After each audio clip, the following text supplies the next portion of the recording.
2.5 വർഷം തളർന്ന് കിടക്കുമായിരുന്നു. പെട്ടെന്ന് എന്തോ ഒരു കാറ്റ് വന്ന് ഞങ്ങളെ ഫ്രണ്ടിലേക്ക് അങ്ങോട്ട് തള്ളി കൊണ്ടുപോയിട്ട് ഞങ്ങൾ നേരെ തൊഴുതു പോകും. കഴിഞ്ഞ പ്രാവശ്യം പൊങ്കാലയിട്ട് ഇപ്രാവശ്യം ഞാൻ നടന്നു വന്നു. ഇവിടെ ഞങ്ങളിവിടെ വന്നിട്ട് നല്ല അനുഭവം മാത്രമേ ഉണ്ടായിട്ടുള്ളൂ. നന്നായിരുന്നു, നല്ല എക്സ്പീരിയൻസ് ആണ്. പിന്നെ ഞങ്ങൾ 3-4 ദിവസം യാതൊരു നല്ല നമുക്ക് ഞങ്ങളുടെ കുറേ ഫ്രണ്ട്സും പിന്നെ റിലേറ്റീവ്സൊക്കെ കൂടിയിട്ടാണ് വരവ്. ഞങ്ങളൊരു 10-20 പേരുണ്ടാവും ഗ്യാങ്ങിൽ. നല്ല എക്സ്പീരിയൻസ് ആണ്. ഓ പിന്നെ ഞങ്ങളൊരു ദിവസം അതേപോലെ ഭയങ്കര റഷായിരുന്നു. അപ്പം കഴിഞ്ഞ വർഷം കേട്ടോ, ഫസ്റ്റ് പ്രാവശ്യം. അപ്പോൾ റഷിൽ ഞങ്ങൾ തിരിച്ച് ഇറങ്ങാമെന്ന് വിചാരിച്ചിരിക്കുന്നു. അപ്പോൾ പെട്ടെന്ന് എന്തോ ഒരു കാറ്റ് വന്ന് ഞങ്ങളെ ഫ്രണ്ടിലേക്ക് അങ്ങോട്ട് തള്ളി കൊണ്ടുപോയിട്ട് ഞങ്ങൾ നേരെ തൊഴുതു പോകും. പിന്നെ നന്നായി കാണാൻ പറ്റും. ഭയങ്കര ഒരു സങ്കടവും സന്തോഷമൊക്കെ വരുന്ന ഒരു സമയമായിരുന്നു അത് പിന്നെ ഞങ്ങൾക്ക് എല്ലാ വർഷവും വരണം, ഇനി അടുത്ത വർഷം വരണം, അങ്ങനെ ഭയങ്കര ആഗ്രഹമായിട്ടിരിക്കുകയാണ്. പിന്നെ എൻ്റെ ഹസ്ബൻഡ് സ്ഥിരം ജന TV കാണുന്ന ഒരാളാണ്. അപ്പോൾ എൻ്റെ ഹസ്ബൻഡിനൊരു ഹായ്. രമേശ് ചേട്ടാ, ഞാൻ അവിടെ ഉണ്ട്. അപ്പോൾ എല്ലാവർക്കും ഹായ്.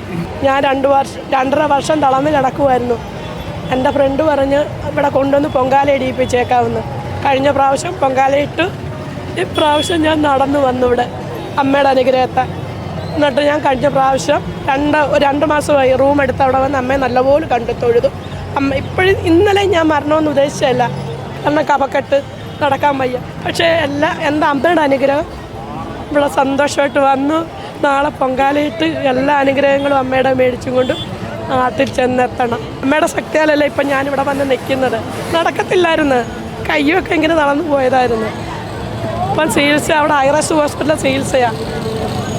അമ്മയുടെ അനുഗ്രഹത്തെ ഇനി അടുത്ത വർഷവും വരാനൊക്കുന്ന കാലം വരെ ഇവിടെ വരണമെന്നാണ് എൻ്റെ ആഗ്രഹം.